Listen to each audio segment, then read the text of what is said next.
अस्सलाम वालेकुम रहमतुल्लाहि व बरकातुहू। उम्मीद करती हूँ कि आप सब खैरियत से होंगे। और आज जो मैं आपके टॉपिक लेकर आई हूँ वो एक आयत कुरानी है।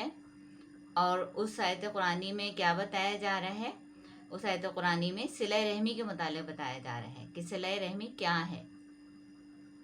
तो पहले हम आयत कुरानी पढ़ लेते हैं, फिर उसका तर्जुमा पढ़ेंगे। आयत कुरानी है, बिस्मिल्लाहिर्रहमानिर्रहीम, व बिल वालिदैन एहसाना व बिज़िल क़ुरबा।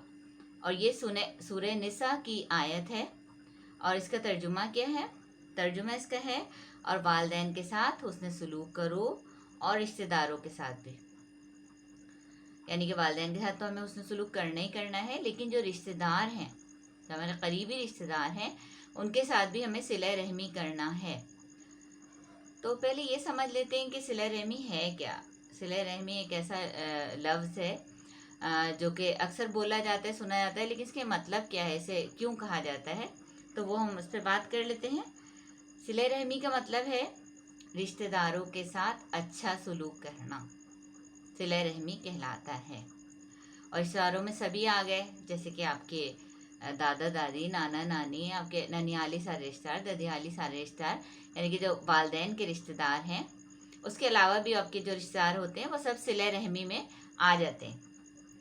और उसमें क्या है, हमें क्या उनके साथ सलूक करना चाहिए। हमें कुरान पाक में बताया जा रहा है कि रिश्तेदारों के साथ हुस्न सलूक करो।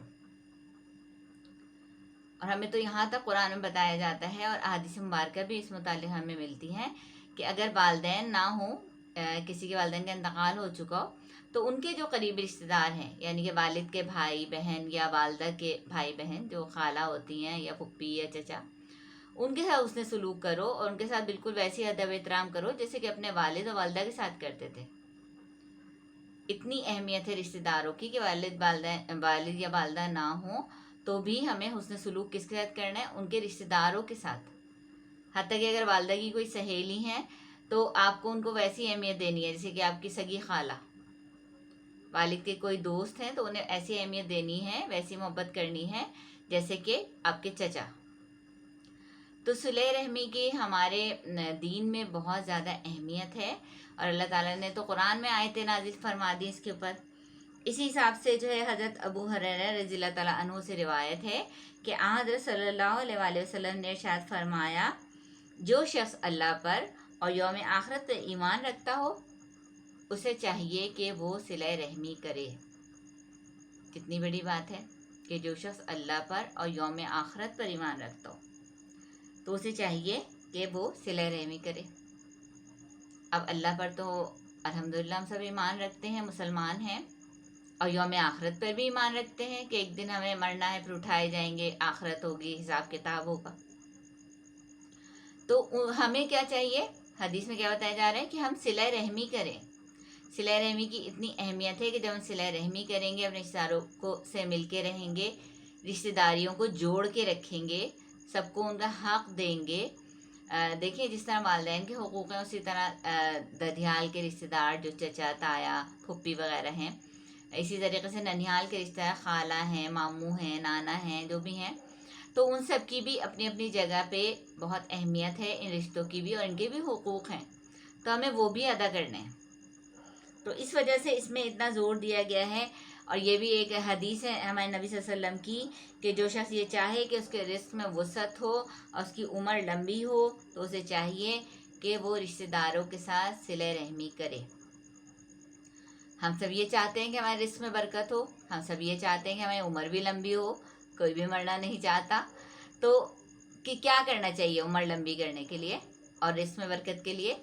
सिले रहमी, रिश्तेदारों के साथ अच्छा सलूक, रिश्तेदारों के दुख सुख में उनके काम आए, उनकी खबरगिरी रखें, कोई बीमार हो जाए उसकी इयादत को जाएं, किसी का इंतकाल हो जाए उसके इंतकाल में जाएं, ताज़ियत करें, उनका दुख बांटें, खुशी में कोई बुलाए तो खुशी में शरीक हों।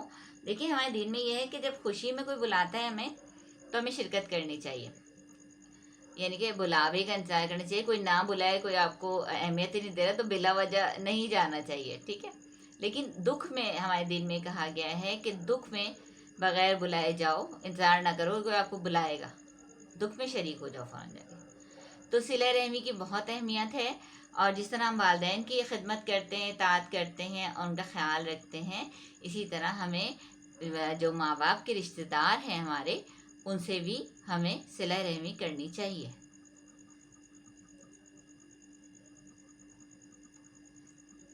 اب آ جائے اسی میں تھوڑا ہم آگے بڑھ جاتے ہیں۔ جیسے کہ آپ کو پتہ ہی ہے کہ رمضان کا مہینہ چل رہا ہے، تو اس میں کوئی آپ کے روٹھے ہوئے رشتہ دار ہیں، کسی سے آپ نہیں مل رہے ہیں یا کوئی ناراضگی چل رہی ہے، تو آپ ان سے اپنے راضی نامہ کر لیں، یعنی کہ ان سے ان کی ناراضگی ختم کر دیں اور اپنی بھی ناراضگی ختم کر لیں، اور ان سے ملیں، ان کو کال کر لیں، سلام دعا کر لیں، خیریت پوچھ لیں، ان کے گھر چلے جائیں، انہیں اپنے گھر بلا لیں، افطار پہ بلا لیں، کیونکہ یہ بہت اچھا مہینہ ہے، اور اس مہینے میں اپنے دلوں کو کشادہ کیجیے، لوگوں کو معاف کریے، رشتہ داریوں کو نبھائیے، کیونکہ اس مہینے میں آپ کو پتہ ہی ہے، جیسے کہ میں نے پہلے بھی بتایا، اور ویسے بھی ماشاءاللہ سب کو دین کا اتنا پتہ ہوتا ہے کہ اس مہینے میں اللہ تعالیٰ ہر نیکی کا اجر جو ہے وہ 70 گنا یا اس سے بھی زیادہ دیتے ہیں۔ تو ہم سب کو تو اس وقت نیکیاں جمع کرنی ہیں، تو ہمیں یہ چاہیے کہ اس مہینے کو بہت اچھی طریقے سے گزاریں۔ روزہ تو ہم رکھ ہی رہے ہیں، روزے کے ساتھ ساتھ ہم نیک عمل بھی کریں، اور ہم رشتہ داروں سے تعلقات استوار کریں۔ کسی سے ہم ناراض ہیں تو اسے معاف کر دیں، اور کوئی ہم سے ناراض ہے تو ہم اسے معافی مانگ لیں اور اسے منا لیں، تاکہ رشتہ داری کا حق ادا ہو جائے اور روٹھے جو ہیں وہ مل جائیں اور سب مل کے اچھی طریقے سے عید منائیں۔ تو یہ مجھے تھوڑی سی اس وقت یہ جو حالات چل رہے ہیں اور جو ایک نفسا نفسی کا دور ہے، سب اپنے اپنے کے ہو گئے ہیں کہ بس جی ہم زندہ ہیں، واقعی دنیا کا ہمیں نہیں پتہ۔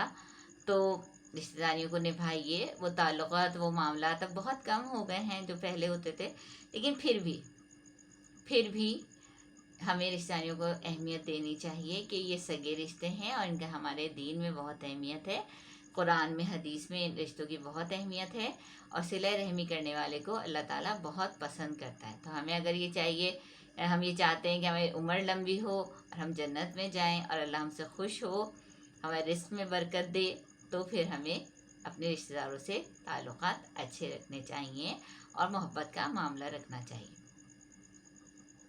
تو اب مجھے اجازت دیجیے، اگر میری ویڈیو پسند آئی ہو تو اسے لائک کیجیے اور مجھے بتائیے کہ آپ کو کیسی لگی۔ اپنا بہت خیال رکھیے۔